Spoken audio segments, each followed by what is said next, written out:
아빠, 이제 우리 못 만나요. 그래서 오늘 꼭 왔어요. 백만장자 정우석 부부는 그 말을 듣는 순간 발걸음이 멈췄습니다.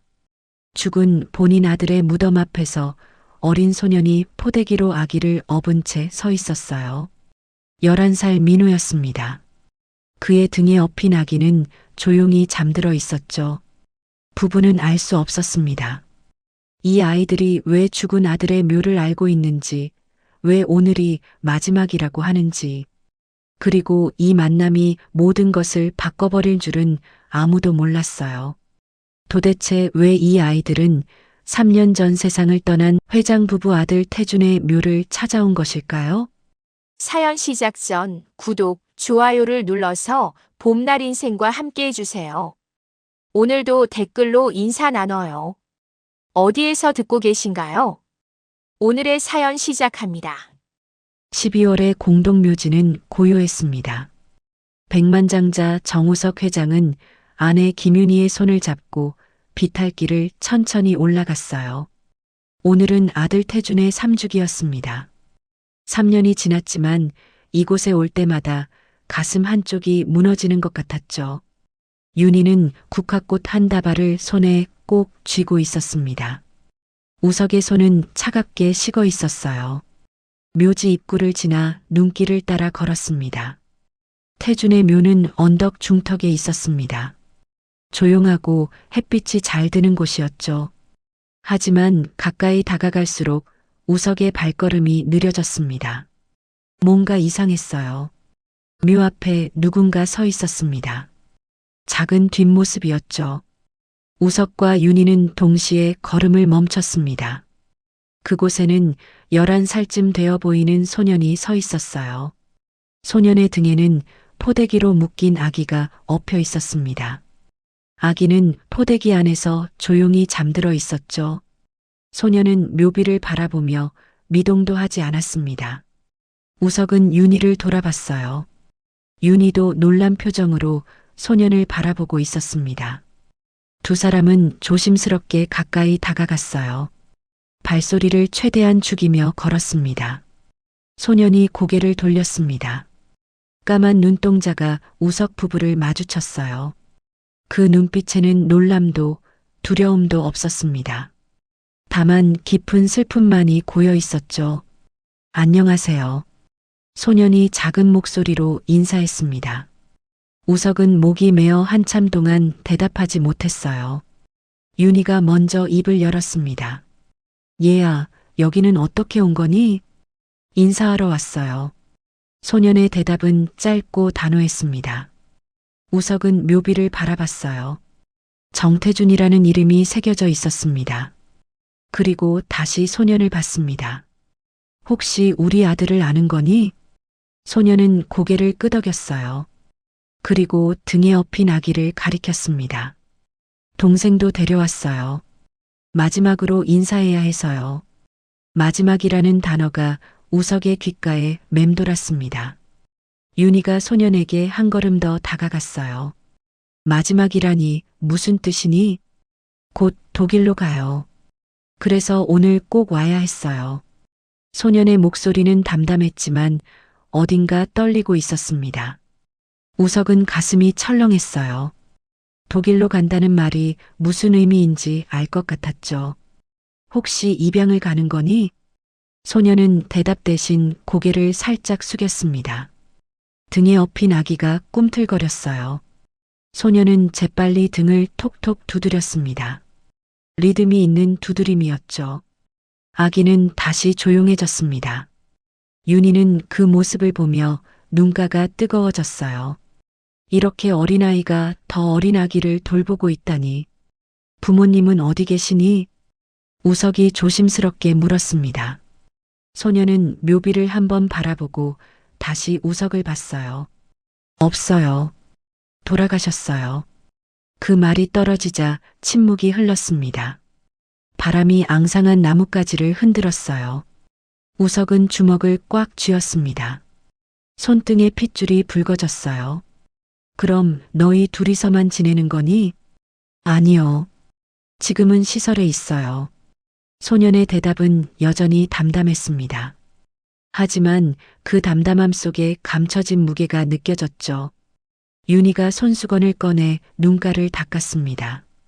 우석은 국화꽃을 묘비 앞에 놓았어요. 그리고 소년 옆에 조용히 앉았습니다. 이름이 뭐니? 민호예요. 정민호요. 정씨였습니다. 우석은 가슴이 뛰기 시작했어요. 아들과 같은 성이었죠. 동생 이름은 서아예요. 정서아요. 우석과 윤희는 눈빛을 교환했습니다.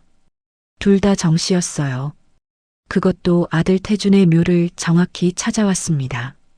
우연이라고 하기엔 너무 많은 것들이 맞아떨어졌죠. 민호야, 혹시 우리 아들 태준이랑 어떤 사이였니? 민호는 한참 동안 대답하지 않았습니다. 입술을 깨물고 있었어요. 그러다 작은 목소리로 말했습니다. 저희를 돌봐주셨어요. 그 말에 우석은 숨이 멎는 것 같았습니다. 태준이 이 아이들을 돌봐줬다니. 아들이 죽기 전 무슨 일이 있었던 걸까요? 윤희가 무릎을 꿇고 민호와 눈높이를 맞췄습니다. 얘야, 우리가 도와줄 수 있는 게 있을까? 민호는 고개를 저었어요. 괜찮아요.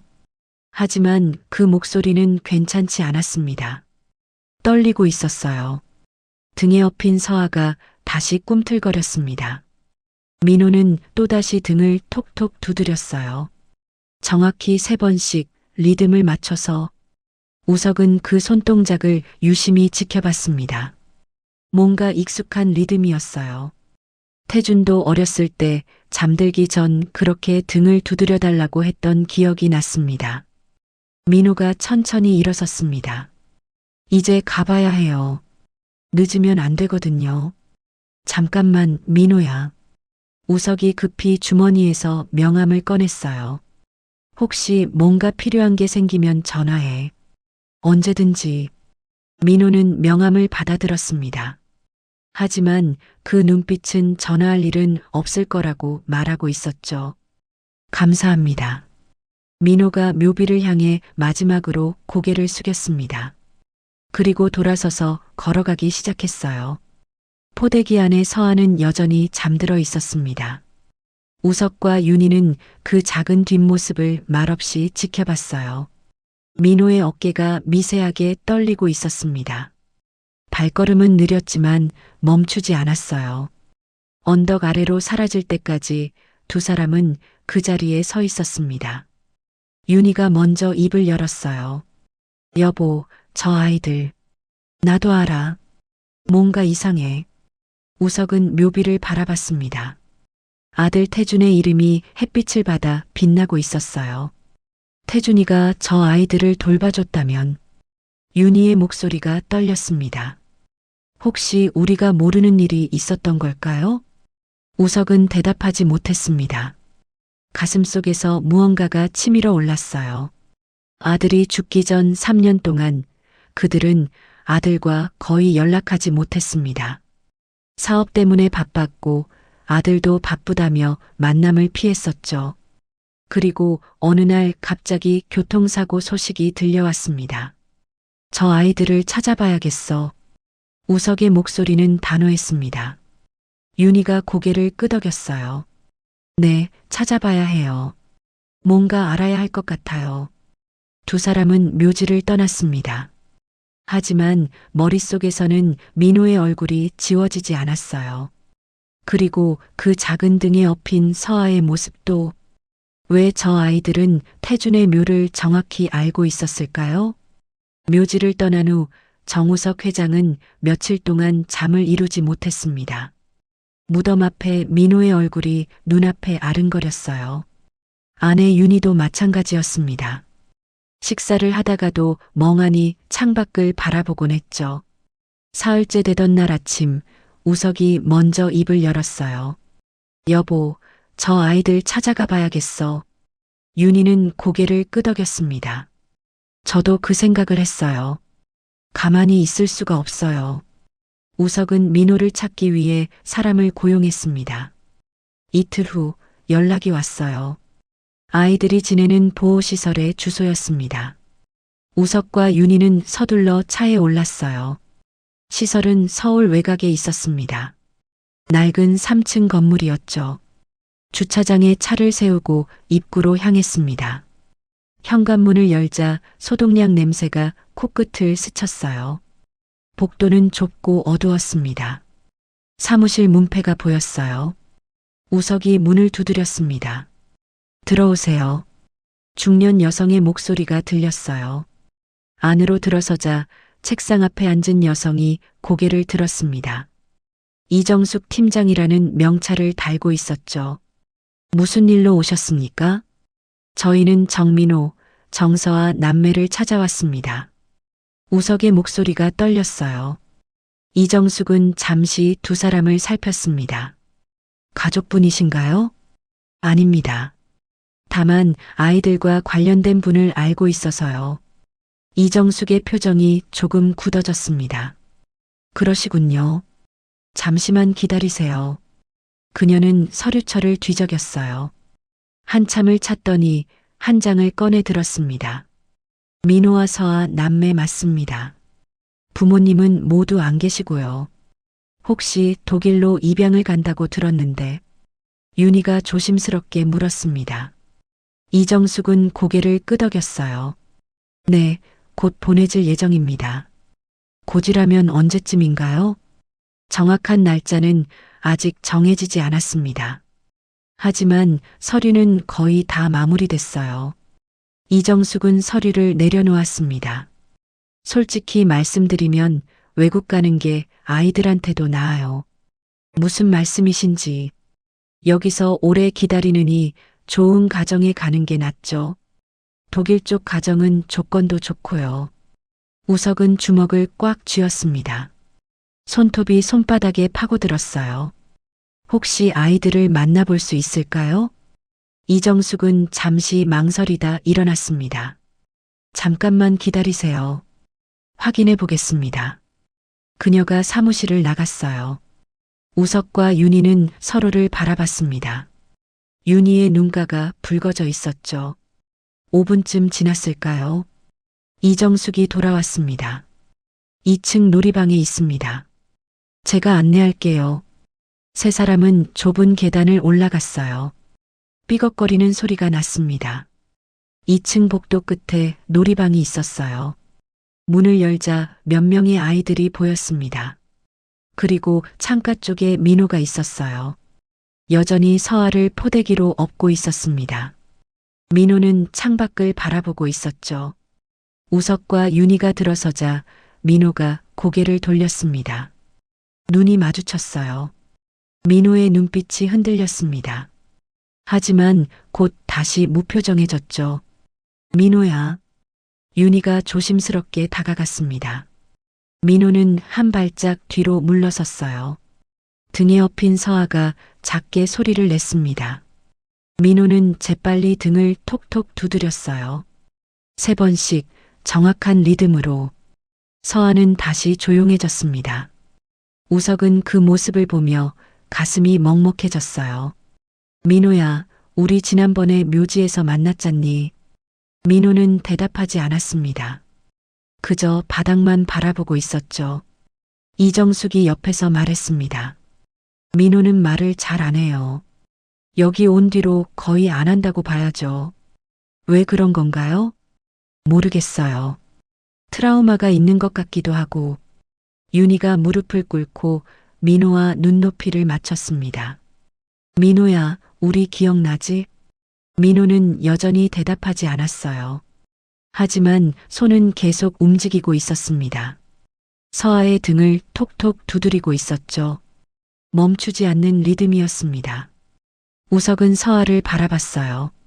포대기 안에서 아기의 얼굴이 살짝 보였습니다. 조그맣고 창백한 얼굴이었죠. 서아는 몇 살인가요? 3살이요. 아직 어려서 손이 많이 가요. 이정숙이 한숨을 쉬었습니다.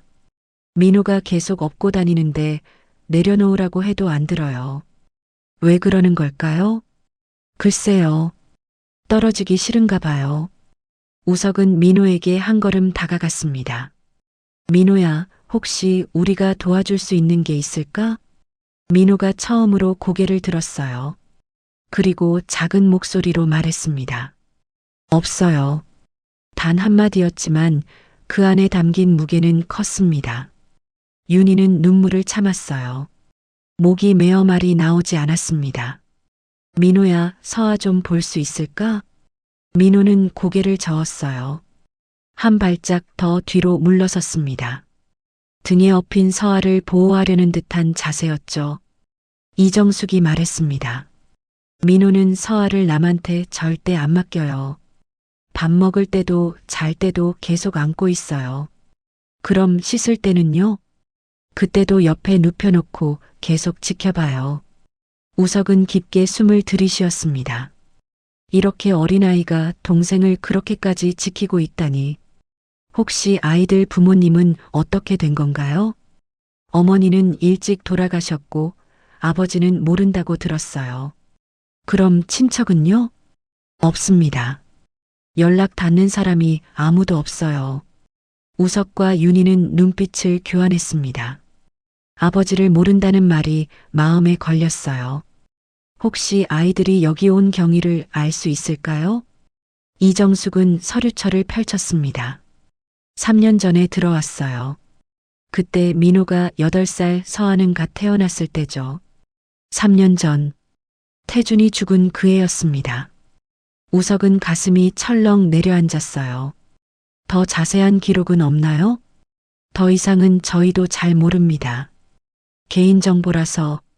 이정숙은 서류철을 닫았어요. 우석은 민호를 바라봤습니다. 민호는 여전히 바닥만 보고 있었죠. 작은 어깨가 미세하게 떨리고 있었습니다. 민호야, 우리 다시 올게. 윤희가 말했어요. 민호는 대답하지 않았습니다. 하지만 고개를 살짝 들었어요. 그 눈빛에는 뭔가 말하고 싶은 것이 담겨 있었습니다. 하지만 결국 입을 열지 않았죠.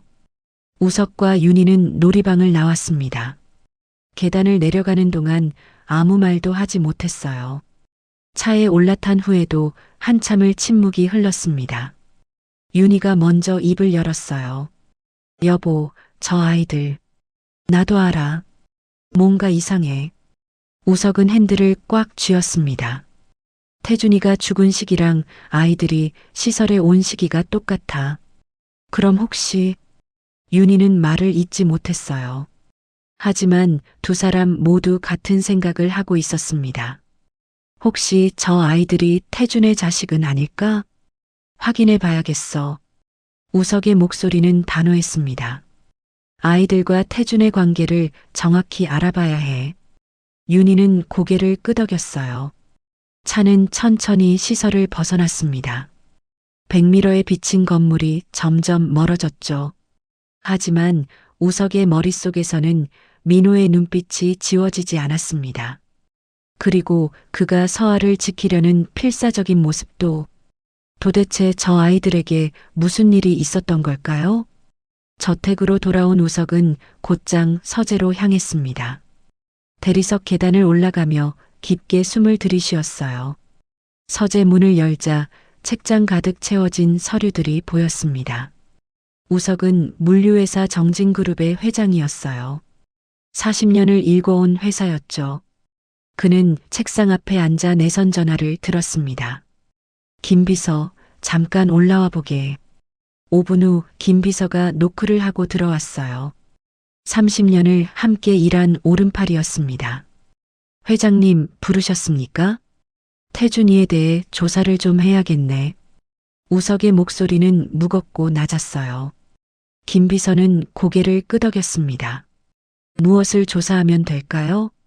3년 전 태준이가 죽기 전 행적을 전부 확인해 주게. 어디서 살았는지, 누구와 만났는지 모든 걸 알아봐. 알겠습니다.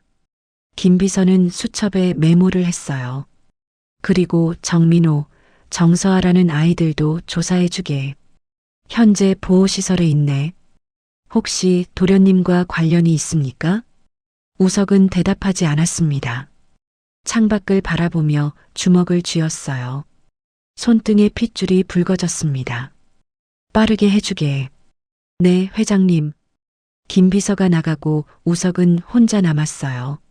넓은 서재가 유난히 고요했습니다. 벽면에 걸린 태준의 사진이 보였죠. 20대 중반의 밝은 모습이었습니다. 우석은 사진을 오래 바라봤어요. 눈가가 뜨거워졌습니다. 거실에서는 윤희가 소파에 앉아 있었어요. 넓은 거실은 한적했습니다. 천장이 높고 창문도 컸죠. 하지만 사람의 온기는 느껴지지 않았습니다. 가정부가 조용히 청소를 하고 있었어요. 윤희는 핸드폰을 꺼내 태준의 사진첩을 열었습니다.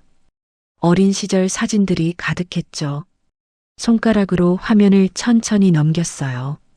5살, 10살, 20살. 그러다 문득 멈췄습니다. 마지막으로 찍은 가족 사진이었어요. 3년 전 설날이었습니다. 세 사람이 어색하게 웃고 있었죠. 그때도 태주는 무언가 숨기는 듯한 표정이었습니다. 윤희는 핸드폰을 내려놓았어요. 가슴이 답답했습니다. 이틀 후 김 비서가 서재로 올라왔습니다. 두꺼운 서류철을 들고 있었어요. 회장님, 조사 결과 나왔습니다. 우석은 곧장 서류철을 받아들었습니다. 윤희도 서재로 올라왔어요. 세 사람은 테이블에 둘러앉았습니다. 김 비서가 첫 장을 펼쳤어요. 도련님은 3년 전부터 은평구 쪽 빌라에서 거주하셨습니다. 은평구? 우석이 눈살을 찌푸렸습니다. 저희 집에서 차로 30분 거리인데 왜 거기서 혼자? 그것만이 아닙니다. 김 비서가 다음 장을 넘겼어요. 그곳에 아이들과 함께 살았던 기록이 있습니다. 우석과 윤희는 동시에 숨을 멈췄습니다. 확실한가? 네, 이웃 주민 증언도 확보했습니다. 김 비서는 증언 녹취록을 꺼냈어요. 도련님이 남자아이 하나 그리고 갓난아기를 데리고 사셨다고 합니다. 윤희의 손이 떨렸습니다. 서류를 붙잡은 손가락 끝이 하얗게 질렸어요. 그럼 민호와 서아가 맞습니다. 도련님과 함께 살았던 아이들입니다. 우석은 뒤로 기대앉았습니다. 의자가 삐걱 소리를 냈어요. 친모는 어떻게 됐나? 조사 결과 박지은이라는 여성입니다. 3년 전 사망했습니다. 사망 원인은 출산 후 교통사고였습니다. 서아를 낳고 얼마 안 됐을 때였어요. 김 비서가 다음 페이지를 펼쳤어요. 박지은 씨가 사망한 후 도련님이 두 아이를 홀로 키우신 것으로 보입니다. 우석은 주먹으로 테이블을 쳤어요. 둔탁한 소리가 울렸습니다. 왜 우리한테 말하지 않았을까? 그건 저희도 정확히는 모르겠습니다만. 김 비서가 조심스럽게 말을 이었어요. 이웃 증언에 따르면 도련님이 아이들을 매우 아끼셨다고 합니다. 어떻게? 새벽같이 일어나 서아를 돌보고 민호를 학교에 보내고 그러면서도 회사 일을 병행하셨다고 합니다. 윤희는 입술을 깨물었어요. 눈물이 흘러내렸습니다. 우석이 다음 장을 넘겼어요. 거기에는 태준이 남긴 문서들이 복사되어 있었습니다. 입양 관련 서류였죠. 이건 뭔가 도련님이 작성하신 서류입니다. 아이들이 해외로 보내지지 않도록 막으려 하셨던 것 같습니다. 우석은 서류를 자세히 읽었어요. 태준의 필체였습니다. 또박또박 쓴 글씨가 보였죠. 아이들을 지켜야 한다는 문장이 몇 번이나 반복되어 있었습니다. 밑줄까지 그어져 있었어요. 태준이가 왜 이렇게까지? 아마도 책임감을 느꼈던 것 같습니다. 김 비서가 말했어요. 박지은 씨와 도련님의 관계는 정확히 확인되지 않았습니다. 하지만 도련님은 끝까지 아이들을 지키려 하셨습니다. 우석은 서류를 천천히 내려놓았습니다. 손이 떨리고 있었어요. 사고는 어떻게 난 건가? 3년 전 1월입니다. 퇴근길에 졸음 운전으로 교통사고가 났습니다. 김 비서의 목소리가 낮아졌어요. 블랙박스 기록을 확인한 결과 피로 누적이 원인으로 추정됩니다. 윤희가 흐느꼈습니다. 혼자서 다 감당하려고 했구나. 우석은 아내의 손을 꽉 잡았어요. 두 사람의 손은 차갑고 떨리고 있었습니다. 그 후 아이들은 어떻게 됐나? 보호시설로 보내졌습니다. 친척이 없었기 때문입니다. 김 비서가 마지막 페이지를 펼쳤어요. 그리고 최근 독일 입양 절차가 진행되고 있습니다. 얼마나 남았나? 정확한 날짜는 아직이지만 서류는 거의 완료 단계입니다. 우석은 깊게 숨을 들이쉬었어요. 가슴이 조여왔습니다. 그럼 곧 아이들이 떠나는 건가? 그렇습니다. 침묵이 흘렀습니다. 시계 초침 소리만 똑딱똑딱 울렸어요. 윤희가 먼저 입을 열었습니다. 여보, 우리가 뭘 해야 할까요? 우석은 창밖을 바라봤어요. 넓은 정원이 보였습니다. 잘 정돈된 잔디와 분수대가 있었죠. 하지만 그 어느 것도 눈에 들어오지 않았습니다. 김 비서, 한 가지만 더 확인해 주게. 말씀하십시오. 유전자 검사가 가능한가? 김 비서는 잠시 망설였어요. 법적으로는 보호자 동의가 필요합니다만 방법을 찾아보게. 반드시 확인해야 해. 알겠습니다, 회장님. 김 비서가 서류를 챙겨 나갔어요. 서재에는 다시 부부만 남았습니다. 윤희가 조용히 울고 있었어요. 우석은 아내를 껴안았습니다. 두 사람은 한참을 그렇게 있었어요. 저녁이 되어 식사 시간이 됐습니다. 넓은 식탁에 요리가 차려졌어요. 하지만 두 사람은 손도 대지 않았습니다. 입맛이 없었죠. 태준이가 왜 우리한테 말하지 않았을까요? 윤희가 물었어요. 우석은 잔을 들고 물을 마셨습니다. 아마도 우리가 반대할까봐 그랬겠지. 우석은 문득 태준이 생전에 했던 말이 떠올랐습니다. 아버지, 세상엔 돈보다 무서운 게 있어요. 그땐 무슨 뜻인지 몰랐습니다. 하지만 지금은 알 것 같았어요. 아이들이 존재하는 순간 누군가는 그 아이들을 사람이 아니라 돈으로 볼 거라는 것. 태주는 그걸 알고 있었던 겁니다. 윤희는 손으로 입을 가린 채 물었습니다. 그런데 그 긴 세월을 어떻게 숨기며 살았던 거죠? 김 비서는 잠시 말을 고르다 조심스럽게 입을 열었습니다. 도련님은 아이들을 단 한 번도 도련님의 아이로 드러내지 않았습니다. 회사에도 주변에도 이웃에게도 그저 지인의 아이를 잠시 맡아 키운다고만 했습니다. 김 비서는 서류 한 장을 넘겼습니다.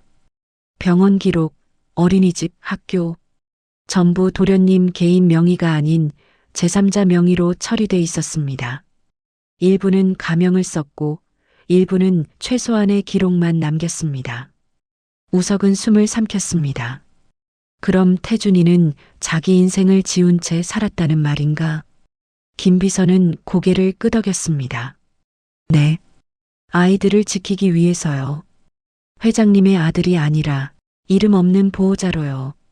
그 말이 끝나자 방 안에 짧은 침묵이 흘렀습니다. 윤희는 아무 말도 하지 못한 채 서류 위에 시선을 고정한 채 서 있었습니다. 우석은 천천히 고개를 들었습니다.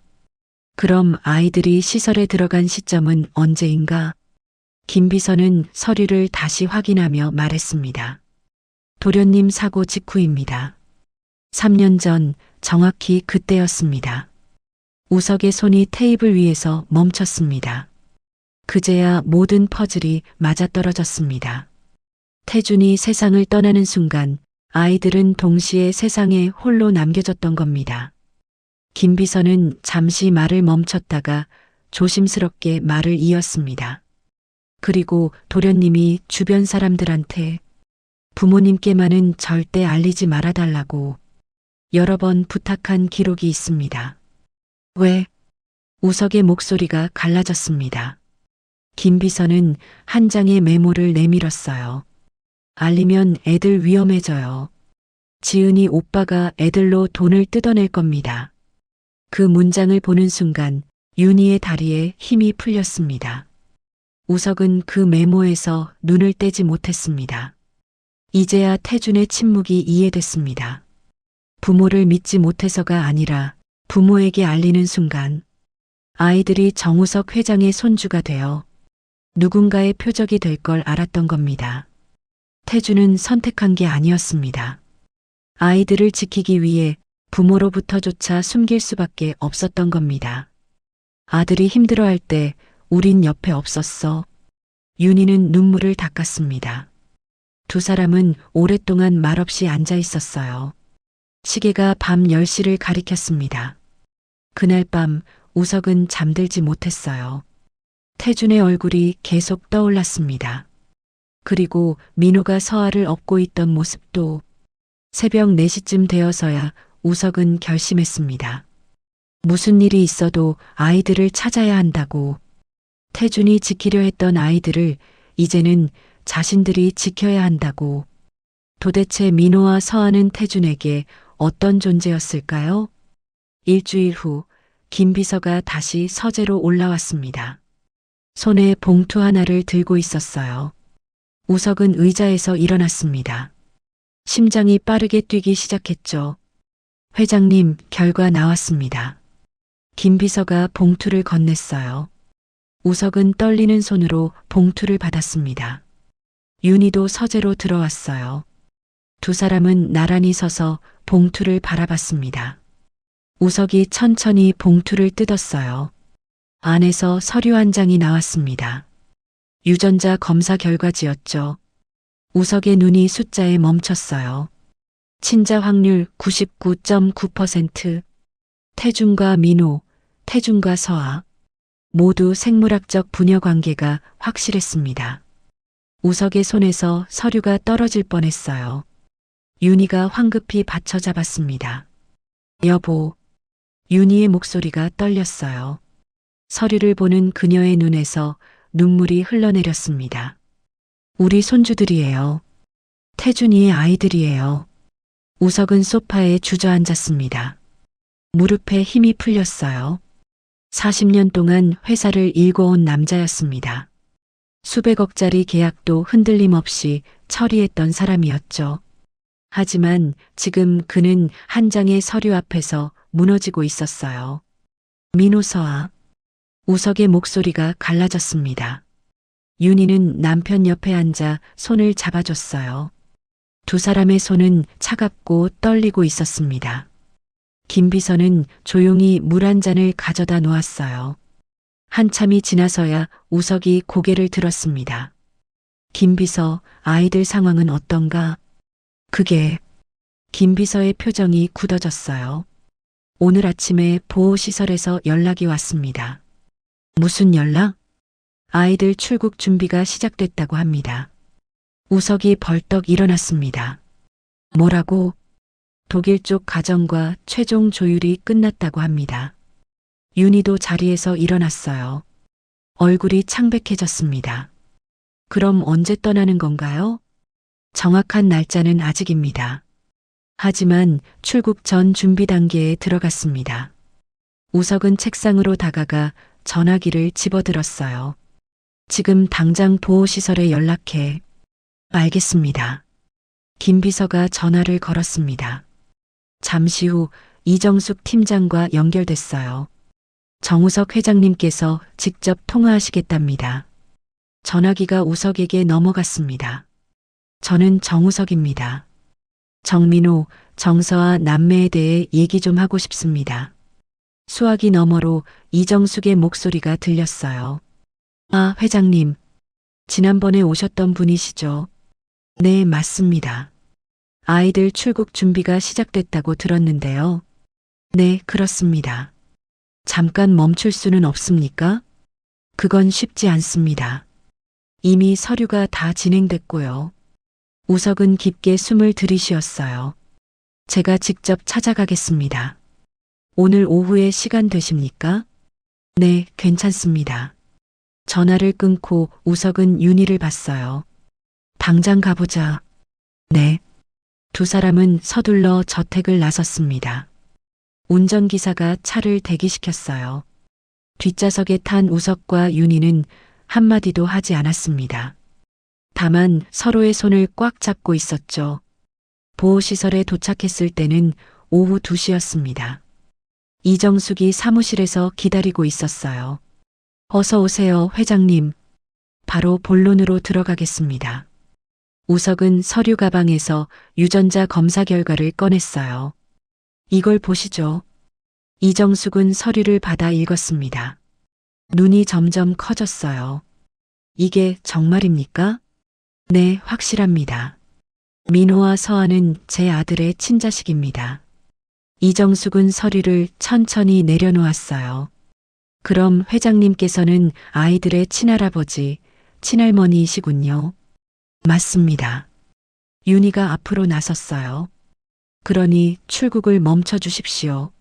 아이들은 저희가 데려가겠습니다. 이정숙은 난처한 표정을 지었습니다. 하지만 이미 절차가 많이 진행됐습니다. 절차는 멈출 수 있지 않습니까? 쉽지 않습니다. 독일 쪽에서도 준비를 다 마쳤고요. 우석은 주먹을 꽉 쥐었어요. 법적으로 친족이 나타나면 입양이 취소될 수 있는 거 아닙니까? 그렇긴 합니다만. 이정숙이 말을 흐렸어요. 한 가지 문제가 있습니다. 무슨 문제입니까? 출국 전에 아이들을 다른 시설로 옮기는 절차가 있습니다. 윤희의 얼굴이 창백해졌어요. 다른 시설이요? 네, 출국 준비 시설입니다. 거기서 최종 건강검진과 서류 작업을 합니다. 그럼 민호와 서아가 따로 옮겨진다는 건가요? 그렇습니다. 연령대별로 다른 곳으로 가게 됩니다. 우석은 가슴이 철렁했어요. 민호가 알고 있습니까? 아직 정확히 말하지는 않았습니다. 하지만 눈치는 챈 것 같아요. 언제 옮기는 겁니까? 이번 주 안으로 통보가 올 겁니다. 바로 그때였습니다. 복도에서 큰 소리가 들렸어요. 싫어요. 안 가요. 민호의 목소리였습니다. 우석과 윤희는 황급히 사무실 밖으로 나갔어요. 복도 끝에 민호가 서 있었습니다. 여전히 서아를 포대기로 업고 있었죠. 직원 한 명이 민호를 달래려 하고 있었어요. 민호야, 진정해. 아직 확정된 게 아니야. 거짓말이에요. 다 들었어요. 민호의 목소리는 떨리고 있었습니다. 하지만 그 안에 담긴 분노는 뚜렷했어요. 서아랑 떨어지라고 했죠? 절대 안 돼요. 민호는 벽을 등지고 섰습니다. 서아를 지키려는 자세였어요. 등에 업힌 서아가 울기 시작했습니다. 으앙. 민호는 재빨리 등을 톡톡 두드렸어요. 3번, 4번 계속해서. 하지만 서아는 계속 울었습니다. 윤희가 다가가려 했어요. 민호야, 우리야. 기억나지? 민호는 고개를 저었습니다. 다 똑같아요. 다들 좋은 말만 하다가 결국엔 떼어놓잖아요. 아니야, 우리는. 가까이 오지 마세요. 민호가 소리쳤어요. 복도 전체에 울림이 퍼졌습니다. 우석은 그 자리에 멈춰 섰어요. 민호의 눈빛이 보였습니다. 공포와 분노와 절망이 뒤섞인 눈빛이었죠. 11살 아이가 지을 수 있는 표정이 아니었어요. 이정숙이 천천히 다가갔습니다. 민호야, 일단 방으로 가자. 여기서 이러면 안 돼. 싫어요. 가면 서아 뺏어갈 거잖아요. 민호의 목소리가 갈라졌어요. 서아는 계속 울고 있었습니다. 민호의 손은 쉬지 않고 등을 두드렸어요. 하지만 리듬이 흔들리고 있었습니다. 우석은 두 주먹을 꽉 쥐었어요. 손톱이 손바닥에 파고들었습니다. 저 아이를 저렇게 만든 게 누구인가? 세상인가 아니면 자신들인가? 윤희는 눈물을 흘리며 서 있었어요. 손주를 안아주고 싶었지만 다가갈 수 없었습니다. 한참 후 민호는 천천히 방으로 돌아갔어요. 발걸음은 느렸지만 등은 곧게 세워져 있었습니다. 서아를 지키려는 의지였죠. 우석과 윤희는 사무실로 돌아왔습니다. 이정숙이 한숨을 쉬었어요. 요즘 저렇게 자주 반응합니다. 민호가 뭔가 눈치챈 것 같아요. 당연하지 않습니까? 동생과 떨어진다는데. 우석의 목소리는 차갑고 단호했어요. 저희가 데려가겠습니다. 법적 절차가 어떻게 되든 반드시 데려가겠습니다. 하지만 시간이 걸립니다. 얼마나 걸립니까? 최소 2주에서 한 달. 한 달이면 아이들이 이미 떠난 뒤 아닙니까? 이정숙은 대답하지 못했어요. 우석은 김 비서를 돌아봤습니다. 당장 변호사팀을 소집해 오늘 밤 안으로 대책을 마련하게. 알겠습니다, 회장님. 저택으로 돌아오는 차 안은 무겁게 가라앉아 있었습니다. 윤희는 창밖만 바라보고 있었어요. 눈가가 붉게 부어 있었습니다. 우석은 주먹을 무릎 위에 올려놓은 채 눈을 감았어요. 민호의 목소리가 귓가에 맴돌았습니다. 절대 안 돼요. 그 절규가 가슴을 파고들었어요. 저택에 도착했지만 두 사람은 차에서 내리지 못했습니다. 한참을 그렇게 앉아 있었죠. 윤희가 먼저 입을 열었어요. 여보, 우리 아이들 잃는 거 아니에요? 우석은 아내의 손을 잡았습니다. 절대 그런 일 없을 거야. 내가 막을 거야. 하지만 그의 목소리도 떨리고 있었어요. 과연 시간 안에 아이들을 지킬 수 있을까요? 그날 밤 우석은 변호사팀을 저택으로 불렀습니다. 회의실에 5명의 변호사가 모였어요. 모두 정진그룹의 법무팀 소속이었습니다. 상황을 설명하겠습니다. 우석은 유전자 검사 결과를 테이블 위에 놓았어요. 두 아이는 제 손주입니다. 하지만 지금 독일로 입양 절차가 진행 중입니다. 변호사들은 서류를 돌려가며 확인했어요. 팀장 변호사가 입을 열었습니다. 회장님, 친족이 확인됐으니 법적으로 입양을 중단시킬 수 있습니다. 얼마나 걸립니까? 최소 2주에서 한 달 정도 소요될 것 같습니다. 우석은 주먹을 쥐었어요. 한 달이면 늦습니다. 최대한 서두르겠습니다만 법적 절차라는 게 방법을 찾아보십시오. 반드시요. 변호사들은 고개를 끄덕였어요. 회의는 새벽 2시까지 이어졌습니다.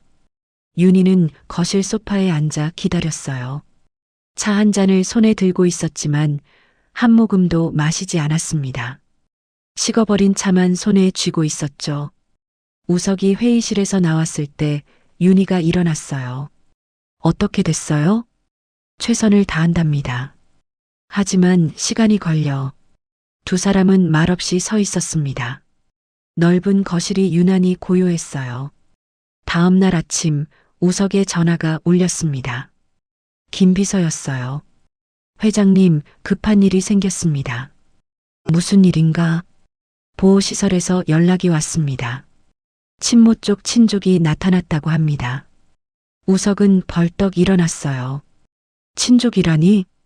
박지은 씨의 오빠라고 주장하는 사람입니다. 지금 어디 있나? 시설에 와 있다고 합니다. 당장 가겠네. 우석과 윤희는 서둘러 차에 올랐어요. 운전기사가 빠르게 시설로 향했습니다. 도착했을 때 사무실 앞에서 목소리가 들렸어요. 아이들은 당연히 저희가 데려가야죠. 남자의 목소리였습니다. 우석이 사무실 문을 열고 들어섰어요. 40대 중반쯤 되어 보이는 남자가 서 있었습니다. 값비싼 양복을 입고 있었지만 어딘가 어색했어요. 남자 옆에는 여자가 한 명 더 있었습니다. 누구십니까? 우석이 물었어요. 남자가 돌아봤습니다. 전 박진수라고 합니다. 박지은의 오빠요. 그렇습니까? 저는 정우석입니다. 박진수의 눈빛이 순간 흔들렸어요. 정우석이라는 이름을 아는 듯 했습니다. 정진그룹 회장님이십니까? 그렇습니다. 박진수는 잠시 당황한 기색을 보였어요. 하지만 곧 태도를 바꿨습니다. 회장님께서 왜 여기에? 그건 제가 물어야 할 말 아닙니까? 왜 지금 나타나신 겁니까? 제 조카들이니까요. 3년 동안 어디 계셨습니까? 우석의 목소리는 차갑고 날카로웠어요. 박진수는 말을 더듬었습니다.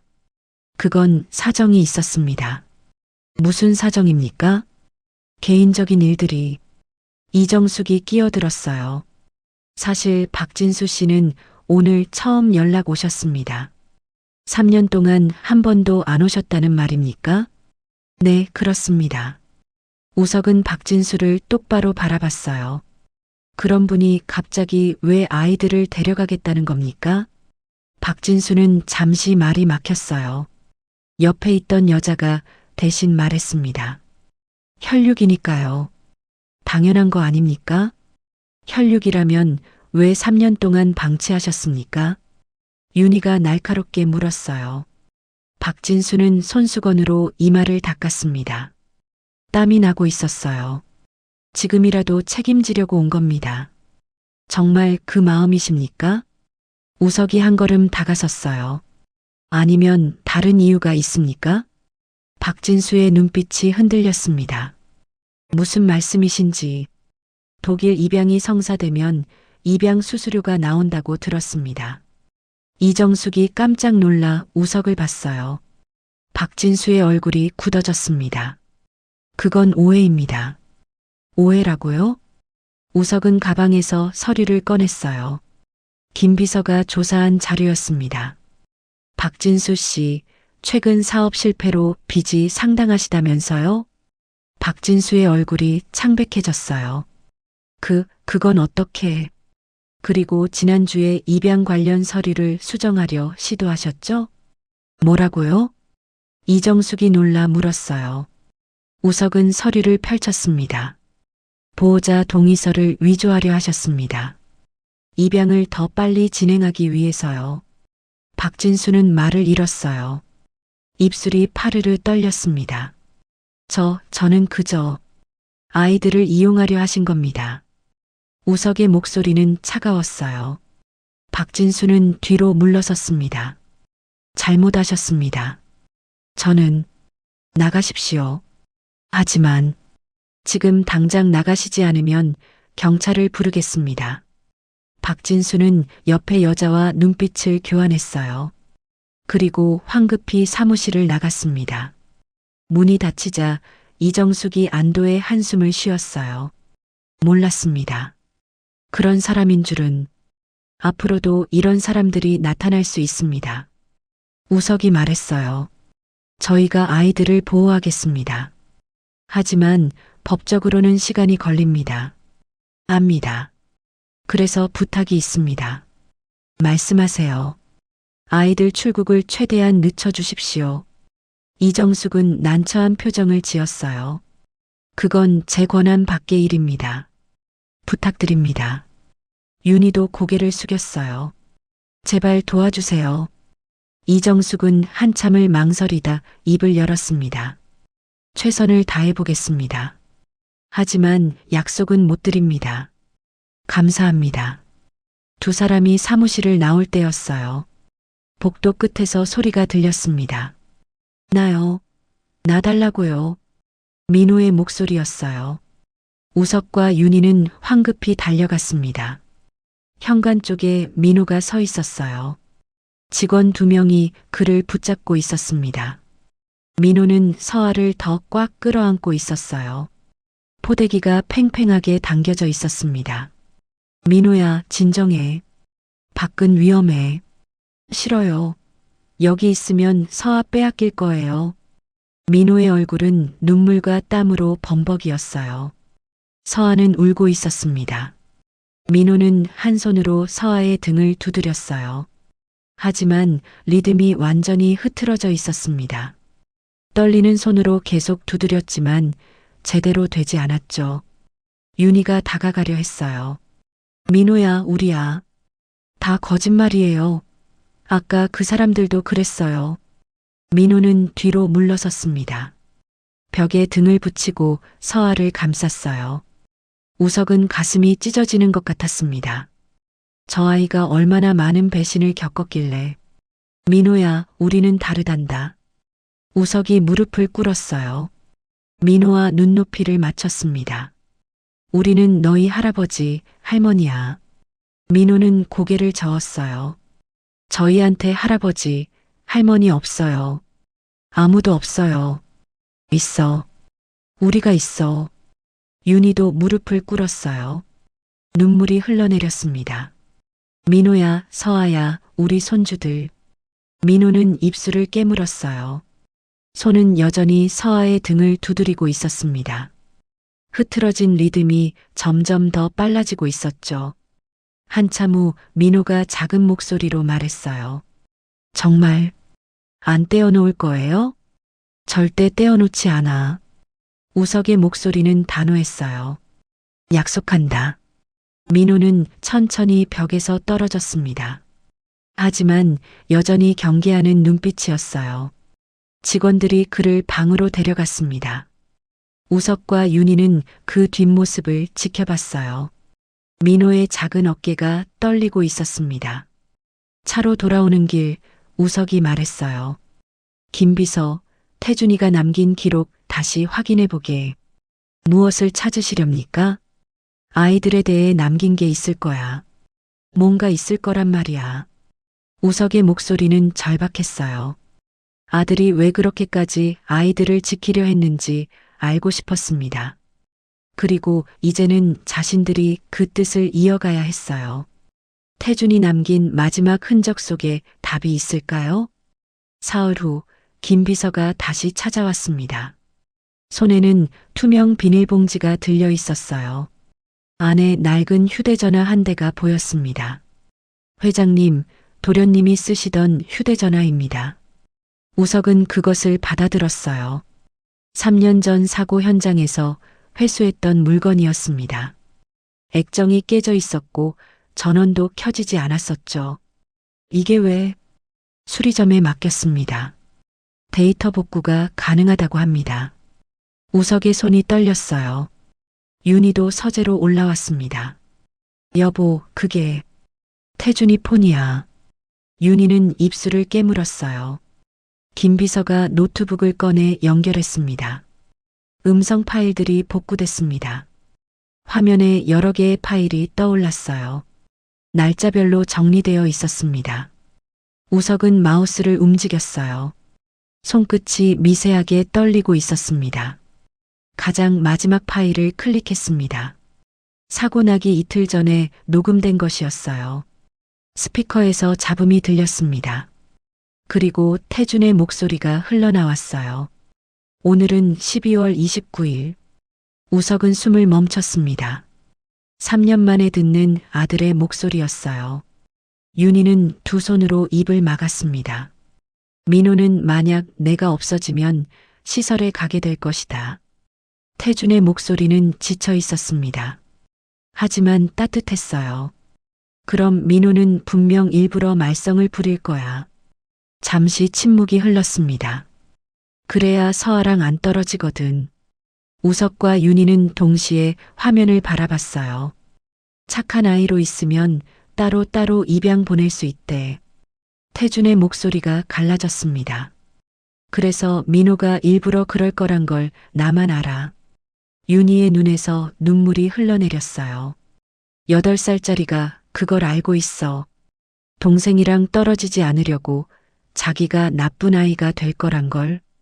우석은 주먹을 쥐었습니다. 손톱이 손바닥에 파고들었어요. 포대기로 서아를 엎는 것도 그래서야. 내려놓으면 빼앗길까봐. 태준의 숨소리가 들렸습니다. 깊고 무거운 숨이었어요. 윤희는 소파에 주저앉았습니다. 이 아이들을 지켜야 해. 절대 헤어지게 하면 안 돼. 아들 태준의 목소리가 단호했습니다. 어디든 보내지 않을 거야. 내가 책임질 거야. 잠시 정적이 흘렀어요. 엄마 아빠한테 말하면 해결될 수도 있겠지. 그런데 그 순간부터 애들이 정태준 회장 아들의 아이가 돼버려. 그러면 지은이 오빠 같은 인간들이 달라붙고 시설도 법도 언론도 애들은 또 한 번 흔들려. 그래서 난 숨길 거야. 내가 조용히 키울 거야. 박진수 같은 인간이 먼저 알면 끝이야. 걔는 애들을 데려간다고 협박했고 돈이 필요할 때마다 내 목을 조였어. 그래서 난 숨겼어. 엄마 아빠를 못 믿어서가 아니라 아이들을 위험에 넣고 싶지 않아서. 미안해요. 어머니, 아버지 정말 죄송해요. 그 말을 끝으로 녹음이 끝났습니다. 서재는 고요했습니다. 시계 소리만 똑딱똑딱 울렸어요. 우석은 의자에서 일어나지 못했습니다. 윤희는 소파에 앉은 채 흐느끼고 있었어요. 김비서는 고개를 숙인 채 서 있었습니다. 한참 후 우석이 입을 열었어요. 민호를 데려와야겠어. 목소리는 떨리고 있었지만 단호했습니다. 지금 당장. 1시간 후 우석과 윤희는 보호시설에 도착했습니다. 이정숙에게 사정을 설명했어요. 잠깐만 민호를 만나게 해주십시오. 지금요? 네, 지금이요. 이정숙은 망설이다 고개를 끄덕였습니다. 잠깐만 기다리세요. 10분 후 민호가 나왔어요.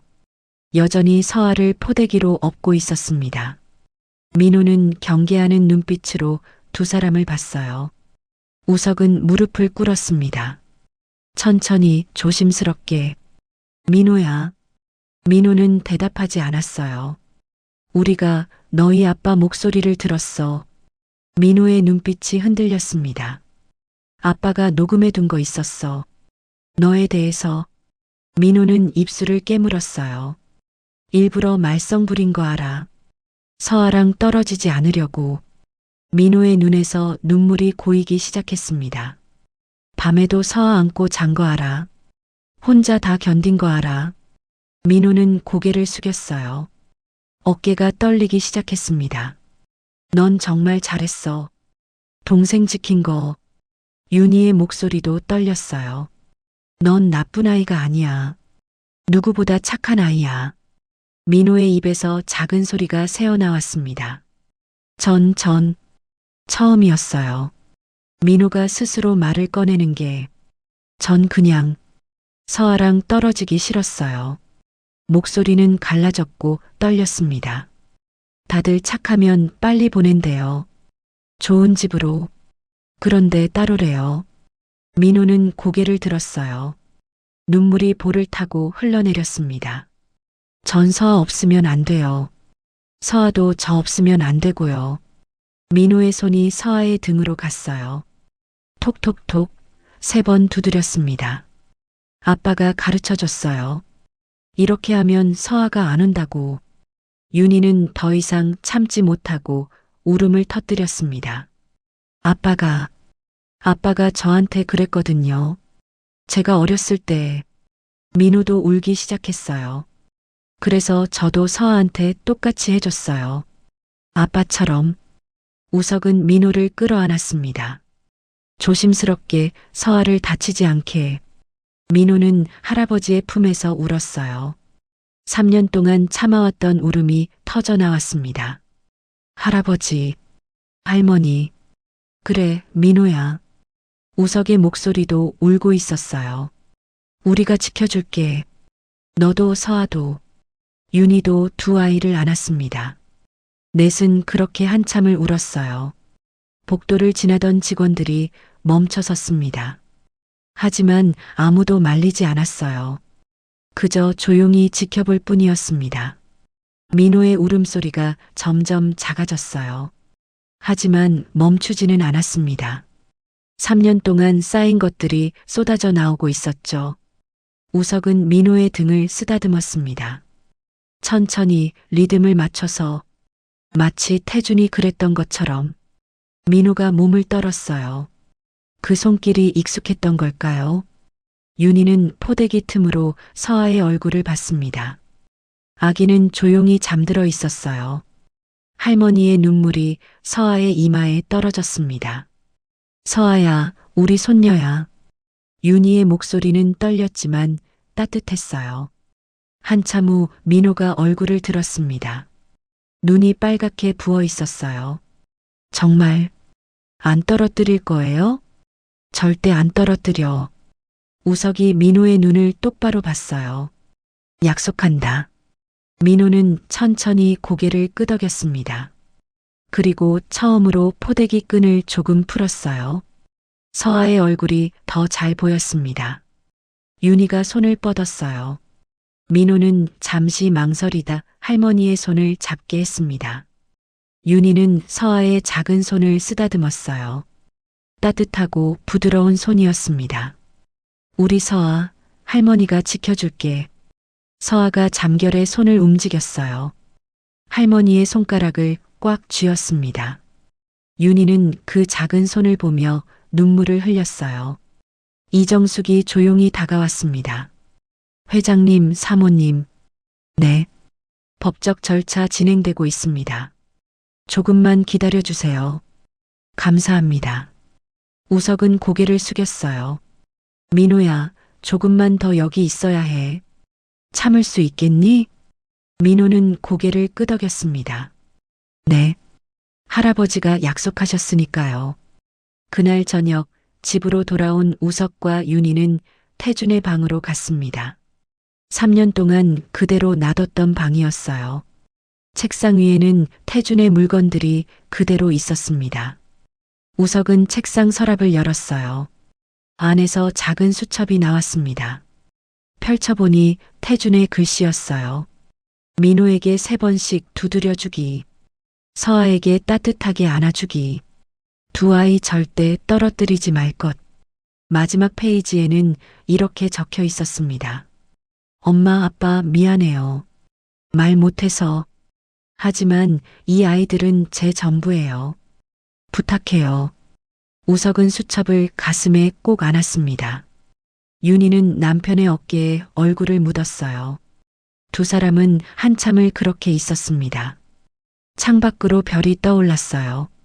태준이 지키려 했던 아이들을 이제 그들이 지킬 차례였습니다. 아들이 남긴 마지막 부탁이었으니까요. 하지만 그들에게 남은 시간은 많지 않았습니다. 법정 싸움은 이제 막 시작됐고 독일 쪽 입양 가정은 이미 준비를 마친 상태였어요. 과연 부부는 손주들이 외국으로 떠나기 전에 모든 것을 끝낼 수 있을까요? 일주일이 지났습니다. 우석은 매일 법무팀과 회의를 했어요. 변호사들은 밤낮 없이 서류를 준비했습니다. 친족 확인서, 양육의사 확인서, 입양 중단 신청서, 수십 장의 서류가 쌓여갔어요. 윤희는 민호와 서아를 위한 방을 준비했습니다. 저택 2층 햇빛 잘 드는 방이었어요. 아이 침대 2개를 들여놓고 벽지도 새로 발랐습니다. 밝은 크림색이었죠. 창가에는 작은 책장을 놓았어요. 민호가 좋아할 만한 책들을 가득 채웠습니다. 여보, 이것 좀 봐요. 윤희가 작은 인형을 들고 있었어요. 토끼 인형이었습니다. 서아가 좋아할까요? 좋아할 거야. 우석은 아내의 손을 잡았어요. 곧 데려올 수 있을 거야. 마침내 열흘째 되던 날, 김 비서가 서재로 올라왔습니다. 회장님, 법원 결정 나왔습니다. 우석은 벌떡 일어났어요. 윤희도 황급히 서재로 들어왔습니다. 어떻게 됐나? 김 비서는 미소를 지었어요. 인정됐습니다. 친족으로 확인됐고 양육적합 판정도 받았습니다. 우석은 책상에 손을 짚었습니다. 다리에 힘이 풀렸어요. 윤희는 눈물을 흘렸습니다. 정말요? 정말 우리가 데려올 수 있는 거예요? 네, 사모님. 독일 입양은 공식적으로 중단됐습니다. 우석은 깊게 숨을 들이쉬었어요. 가슴속에서 무언가가 터지는 것 같았습니다. 그리고 박진수 씨의 개입도 차단됐습니다. 그건 어떻게? 서류 위조 시도로 법적 권한이 박탈됐습니다. 김 비서가 서류를 펼쳤어요. 이제 아무도 아이들을 건드릴 수 없습니다. 우석은 고개를 끄덕였습니다.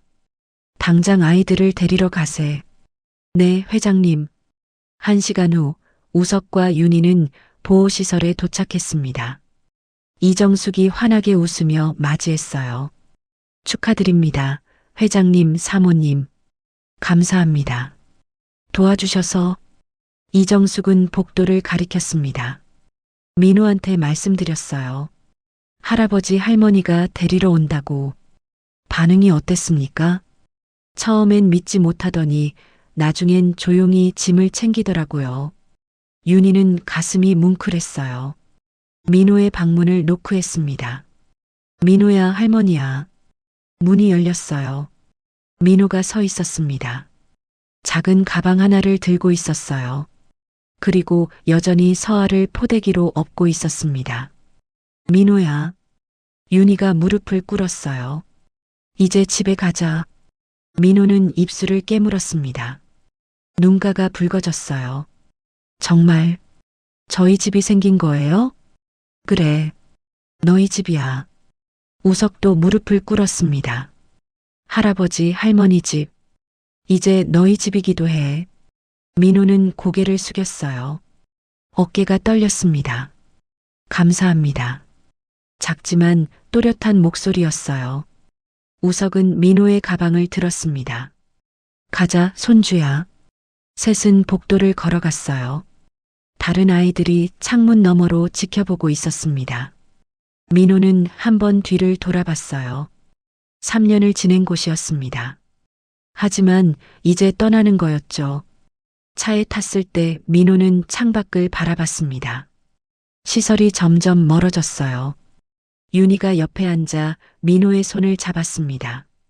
무섭니까? 민호는 고개를 저었어요. 아니요. 그냥 이게 꿈일까 봐요. 꿈 아니야. 진짜야. 민호는 할머니의 손을 꽉 쥐었습니다. 차는 저택으로 향했어요. 대문이 열리고 넓은 정원이 나타났습니다. 민호는 눈이 커졌어요. 여기가 집이에요? 그래, 이제 너희 집이야. 차가 멈추고 모두 내렸습니다. 현관문이 열렸어요. 가정부들이 줄지어 서 있었습니다. 어서 오세요, 도련님. 어서 오세요, 아가씨. 민호는 당황했어요. 자신을 도련님이라고 부르는 사람이 처음이었습니다. 우석이 민호의 어깨에 손을 얹었어요. 긴장하지 마. 다들 좋은 사람들이야. 2층으로 올라가 방문을 열었습니다. 밝은 방이 나타났어요. 침대 2개, 책장, 장난감들. 창가에는 토끼 인형이 놓여 있었습니다. 민호는 방 안을 천천히 둘러봤어요. 이게 다 저희 거예요? 그래. 다 너희 거야. 윤희가 웃으며 말했어요. 민호는 침대에 조심스럽게 앉았습니다. 포대기를 천천히 풀기 시작했어요. 처음으로 스스로 푸는 거였습니다. 서아가 나타났어요. 아기는 잠에서 깨어 눈을 깜빡였습니다. 윤희가 손을 뻗었어요. 할머니가 안아도 될까? 민호는 잠시 망설이다 고개를 끄덕였습니다. 윤희는 조심스럽게 서아를 안아들었어요. 따뜻하고 가벼운 무게였습니다. 우리 서아 참 예쁘구나. 서아가 할머니를 올려다봤어요. 그리고 작게 웃었습니다. 윤희는 눈물을 흘렸어요. 우석도 손녀를 바라보며 눈시울을 붉혔습니다. 민호는 그 모습을 지켜보다 입을 열었어요. 할머니. 응? 서아 조심히 안아주세요. 그래, 알겠어. 윤희는 더 조심스럽게 서아를 안았습니다. 민호가 옆으로 다가와 가르쳐 주었어요. 이렇게 하면 편해해요. 3년 동안 혼자 서아를 돌봤던 아이였습니다. 누구보다 잘 알고 있었죠. 민호야, 넌 정말 대단한 오빠구나. 우석이 민호의 머리를 쓰다듬었어요. 민호는 고개를 숙였습니다. 뺨이 빨개졌어요. 아니에요. 전 그냥. 아니야. 넌 정말 잘했어. 우석은 민호를 안아주었습니다. 민호는 할아버지 품에서 조용히 울었어요. 소리 없이 천천히. 그날 저녁 4사람은 식탁에 둘러앉았습니다. 넓은 식탁이었지만 따뜻했어요. 민호는 어색하게 숟가락을 들었습니다. 서아는 윤희가 안고 있었어요. 민호야, 많이 먹어. 네. 민호는 조금씩 밥을 먹었어요. 맛있었지만 천천히 먹었습니다. 오래 음미하고 싶었던 걸까요? 우석이 입을 열었어요. 민호야, 할아버지가 할 말이 있어. 민호는 숟가락을 내려놓고 고개를 들었습니다. 너희 아빠, 태준이는 정말 훌륭한 사람이었어. 우석의 목소리가 떨렸어요. 할아버지가 그걸 늦게 알았어. 미안하다. 민호는 고개를 저었어요. 아니에요. 아빠는 너희를 정말 사랑했어. 마지막까지. 윤희도 말을 이었습니다. 우리가 미처 몰랐던 거야. 할머니도 미안해. 민호의 눈에서 눈물이 났어요. 아빠는 좋은 사람이었어요. 그래, 좋은 사람이었지. 우석은 민호의 손을 잡았습니다. 이제 우리가 아빠 대신 너희를 지켜줄게. 민호는 고개를 끄덕였어요. 감사합니다, 할아버지. 식탁 위로 따뜻한 침묵이 흘렀습니다. 창밖으로는 저녁 노을이 지고 있었어요. 민호는 서아를 봤습니다. 할머니 품에 안겨 있는 동생. 이제는 혼자 지키지 않아도 됐습니다. 처음으로 어깨의 무게가 내려가는 것 같았어요. 그날 밤 민호는 처음으로 포대기 없이 잠들었습니다. 석 달이 흘렀습니다. 봄이 왔어요. 저택 정원에는 꽃들이 피어나기 시작했습니다. 개나리가 노랗게 물들고 벚나무에는 꽃망울이 맺혔어요. 민호는 아침마다 정원을 산책했습니다. 혼자가 아니었어요. 윤희가 서아를 안고 함께 걸었죠. 민호야, 여기 꽃 좀 봐. 예쁘네요, 할머니. 민호의 목소리는 석 달 전과 달랐습니다. 부드러워졌어요. 경계하던 눈빛도 사라졌습니다. 서아는 할머니 품에서 꽃을 바라봤어요. 만으로 2살 조금 넘은 아기는 이제 옹알이를 했습니다. 아야. 그래, 꽃이야. 우리 서아 똑똑하네. 윤희는 손녀를 꼭 안았어요. 매일 아침 이 시간이 가장 행복했습니다. 민호는 이제 학교에 다니고 있었어요. 저택 근처 초등학교 5학년이었습니다. 처음엔 적응하기 힘들어했어요. 친구들과 어울리는 게 낯설었죠. 하지만 시간이 지나면서 조금씩 변했습니다. 웃음도 늘었어요. 할아버지, 오늘 학교에서 칭찬받았어요. 그래, 뭘로? 수학 문제 다 맞췄어요. 우석은 민호의 머리를 쓰다듬었습니다. 우리 손주 똑똑하네.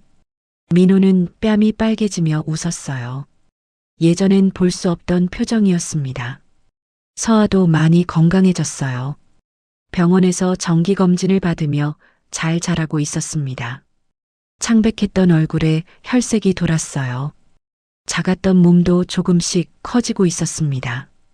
할머니, 서아가 윤희를 불렀어요. 아직 서툰 발음이었지만 분명했습니다. 윤희는 눈물이 날 것 같았어요. 그래, 할머니야. 우리 서아. 서아는 할머니 품에 얼굴을 묻었습니다. 윤희는 손녀를 꽉 안았어요. 이 따뜻한 무게가 매일 기적처럼 느껴졌습니다. 어느 토요일 오후였어요.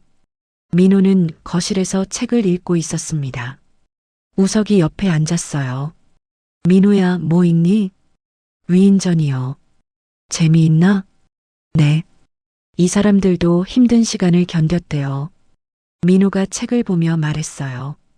그래서 나중에 훌륭한 사람이 됐대요. 우석은 손주를 바라봤습니다.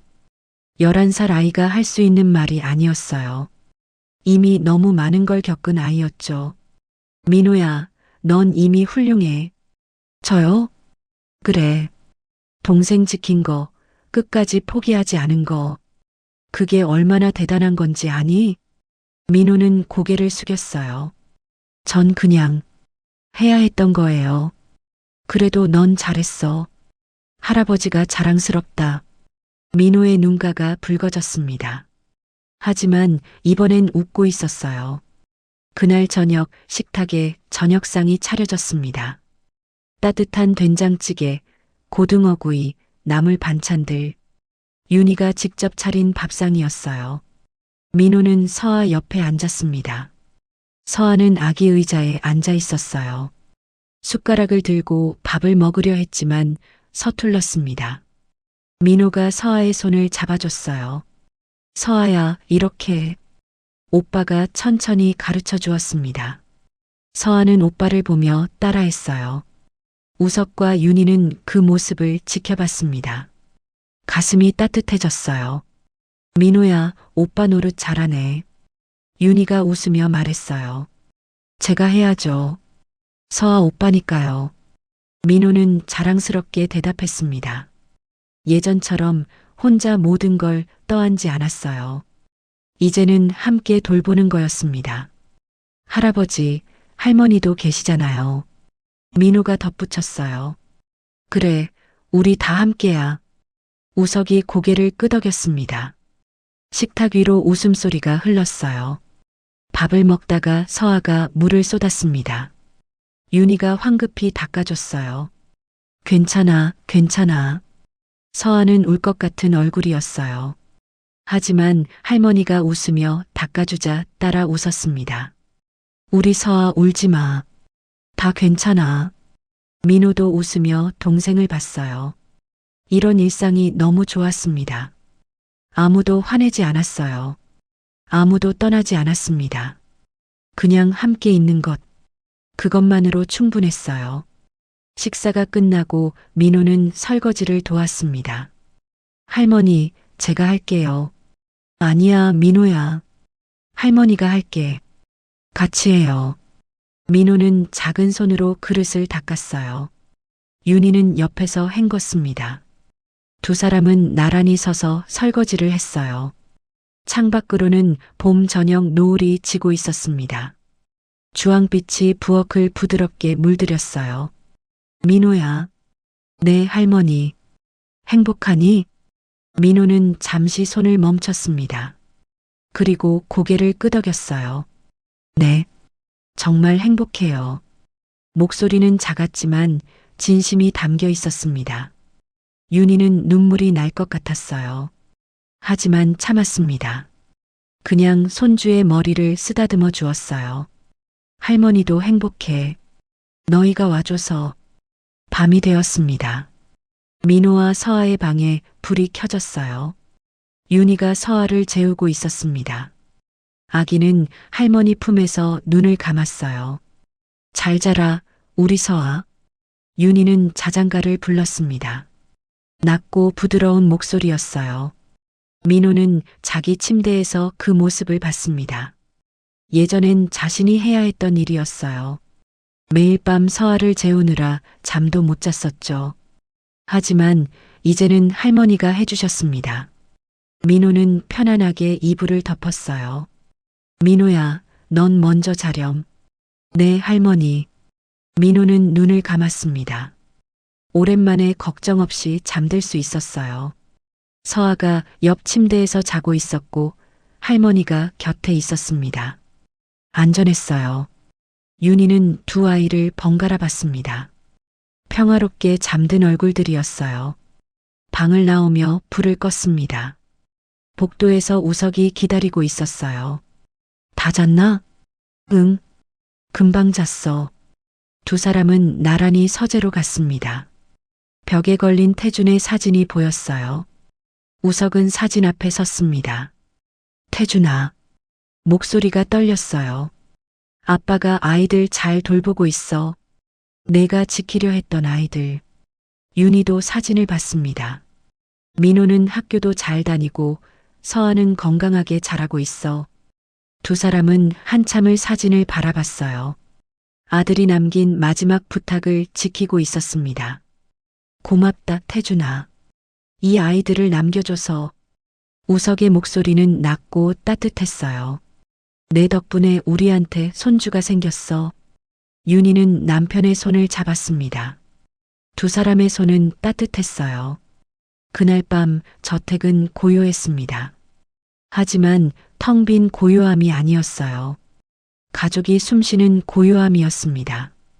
민호는 꿈을 꾸고 있었어요. 서아와 함께 정원을 뛰어다니는 꿈.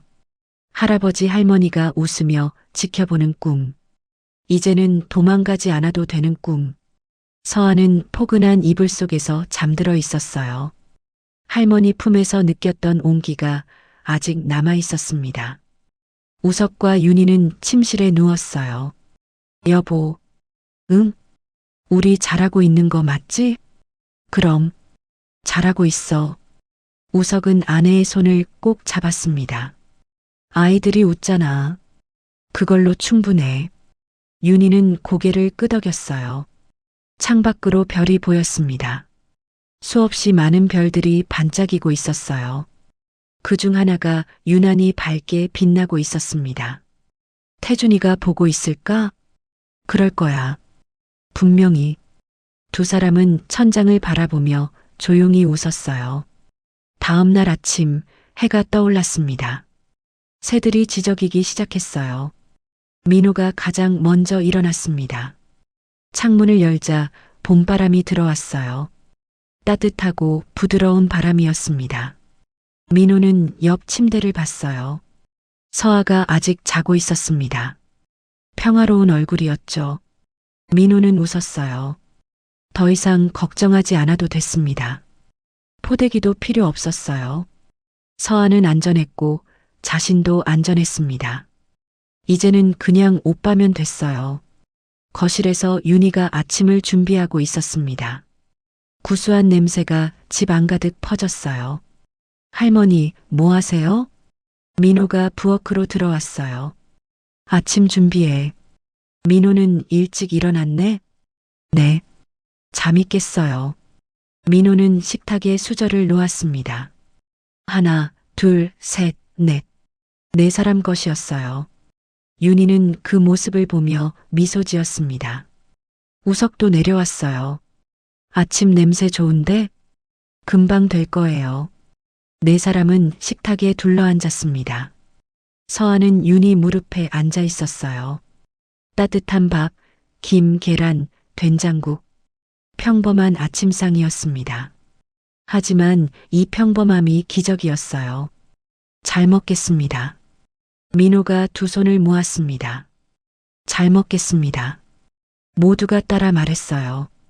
숟가락 소리, 웃음소리, 서아의 옹알이, 작은 소리들이 모여 가득 찼습니다. 창밖으로는 봄꽃이 활짝 피어 있었어요. 이 가족은 다시는 흩어지지 않을 것입니다. 오늘도 끝까지 들어주셔서 감사합니다. 구독, 좋아요를 눌러서 함께 해주시면 더 좋은 사연으로 돌아올게요. 잘 들었어요. 한마디만 댓글에 남겨주시면 정말 큰 힘이 됩니다. 봄날 인생이었습니다.